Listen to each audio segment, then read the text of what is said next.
محنت کرو، صبر کرو، دعا کرو اور اللہ تعالیٰ پر بھروسہ کرو، جو تیرا ہے تجھے مل کر ہی رہے گا۔ کچھ تو بہتر لکھا ہے میرے اللہ تعالیٰ نے، جو ہر بار میرا دل صبر کرنے پر مجبور ہو جاتا ہے۔ تم کرو صبر کہ امید سے یقین تک آنے کا یہی ایک ذریعہ ہے۔ تم کرو صبر کہ الجھی زندگی سلجھانے کا بس یہی ایک ذریعہ ہے۔ لیکن اللہ پاک نے ہمیں ایک چیز دی ہے اور وہ ہے اس پر کامل یقین، جو کر کے ہم صبر کر سکتے ہیں۔ اور پتہ ہے اگر ہمیں اس پر ملنے والے اجر کا پتہ چل جائے نا تو ہمارے لیے صبر کرنا کتنا مشکل نہ ہو۔ اور پتہ ہے صبر کرنا اتنا مشکل کیوں ہے؟ کیونکہ ہمیں اس پر ملنے والے اجر کا معلوم نہیں ہے۔ وہ تمہارا صبر رائگاں نہیں جانے دے گا۔ وہ تمہیں اتنا دے گا کہ تم سے سنبھالا نہیں جائے گا۔ یہ آزمائشیں مسلسل نہیں ہے، تمہیں سکون بھی بخشا جائے گا۔ تمہیں ذرا سا آزما کر ہمیشہ کے لیے مضبوط کر دیا جائے گا۔ اب تمہاری دعا کی قبولیت کا وقت آ چکا ہے۔ اب تمہیں سب کچھ نواز دیا جائے گا۔ جس کو اللہ تعالیٰ آزمائش دیتا ہے وہ تو خوش نصیب ہوتا ہے، کیونکہ اللہ تعالیٰ اسی کو آزماتا ہے جس سے وہ بے حد پیار کرتا ہے، جس کو وہ خوشیاں دینا چاہتا ہے۔ تو بس جس نے اپنی آزمائش اللہ کے لیے سہ لی اور اللہ کے لیے صبر کر لیا تو اللہ تعالیٰ اس کو وہاں سے نوازے گا جس کا اس نے سوچا بھی نہ ہوگا۔ جو صبر تم کر رہے ہو سنو اللہ راضی ہے تم سے۔ جو دعائیں تمہارے حق میں ہیں سنو وہ قبول ہونے والی ہے۔ جس کن کے انتظار میں تم سب سہ جا رہے ہو سنو وہ کن کہنے والا ہے۔ جو تکلیف تم ظاہر بھی نہیں ہونے دیتے سنو اللہ تعالیٰ غیب سے ہی تمہاری تکلیف ختم کرنے والا ہے۔ جو آنسو تم اللہ کے سامنے بہاتے ہو سنو وہ ایک ایک آنسو کا صلہ تمہیں دینے والا ہے۔ جو یہ یقین اللہ پر ہے نا تمہارا سنو وہ اس یقین سے بھی زیادہ تمہیں نوازنے والا ہے۔ تمہارا رب کی طرف آنا، اس سے محبت خاص کرنا سنو وہ پورا دونوں جہاں تمہیں دینے والا ہے۔ اللہ کے لیے تمہارے غموں کو خوشیوں میں بدلنا کوئی مشکل تو نہیں۔ اللہ کے لیے تمہارے صبر کا صلہ دینا کوئی مشکل ہے کیا؟ میرا اللہ معجزہ کرتا ہے اور زندگی بدل جاتی ہے۔ سوچو تمہارے لیے بھی معجزے کر سکتا ہے۔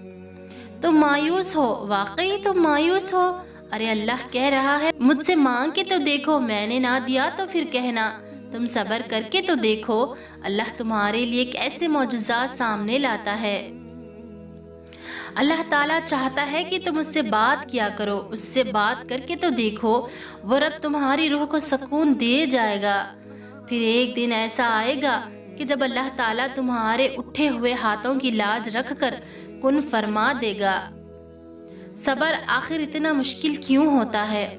اور مسئلہ یہ ہے کہ اس کے بغیر چین بھی نہیں پڑتا۔ یہ سوال میں اکثر خود سے پوچھا کرتی تھی، لیکن پھر رفتہ رفتہ میں نے زندگی کو سمجھنا شروع کیا تو پتا چلا کہ زندگی تو صبر کے سوا کچھ بھی نہیں ہے۔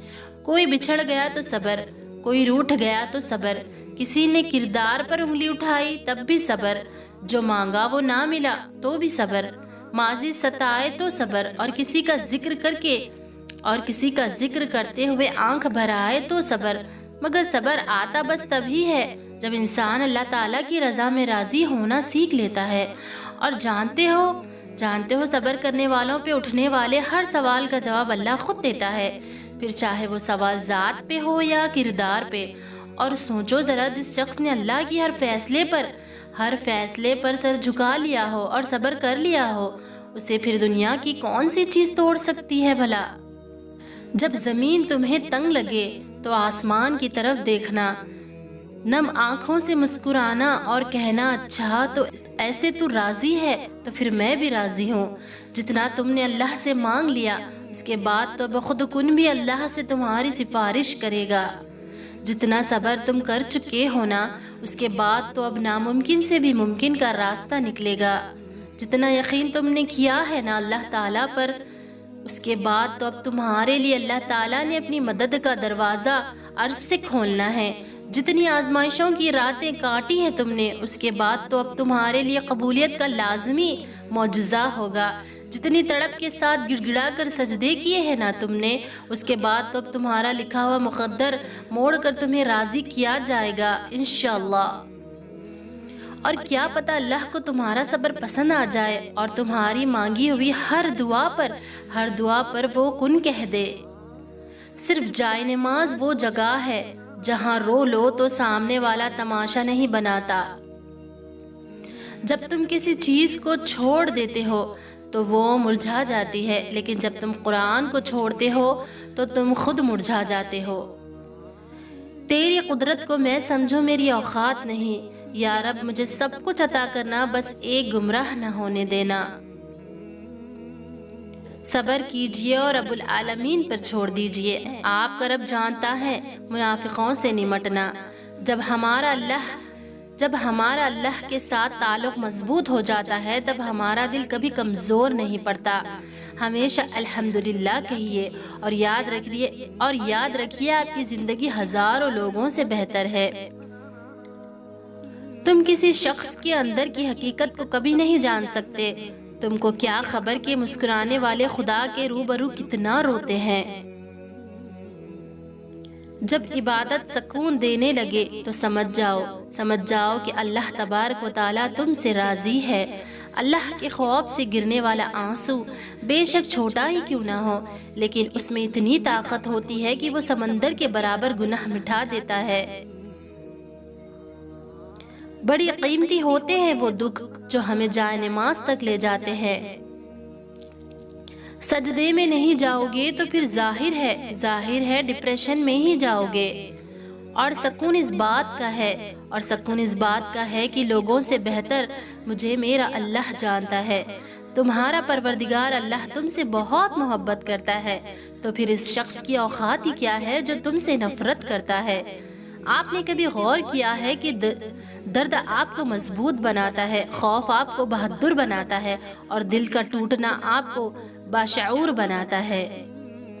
کسی انسان کی نرمی اس کی کمزوری کو ظاہر نہیں کرتی، کیونکہ پانی سے نرم کوئی چیز نہیں ہے، لیکن پانی کی طاقت چٹانوں کو ریزہ ریزہ کر دیتی ہے۔ وہ جگہ چھوڑ دو جہاں تمہارے جذبات اور تمہارے الفاظ کی قدر نہ ہو، چاہے وہ کسی کا گھر ہو یا پھر کسی کا دل۔ اللہ پاک ہمیں کبھی نہیں چھوڑتا۔ ایک ماں سے جب بچہ کہہ چھوڑ جائے تو ماں کتنی تڑپتی ہے، پھر اللہ تعالیٰ تو اپنے بندوں سے 70 ماہوں سے بھی زیادہ محبت کرنے والا ہے، تو وہ اپنے بندوں کو کیسے چھوڑ سکتا ہے بھلا؟ یہ تو تم ہی ہو انسان اپنے اور اللہ کے درمیان فاصلے لے آتے ہو، اور جب اپنا مطلب ہوتا ہے تو سجدے کرنے لگتے ہو۔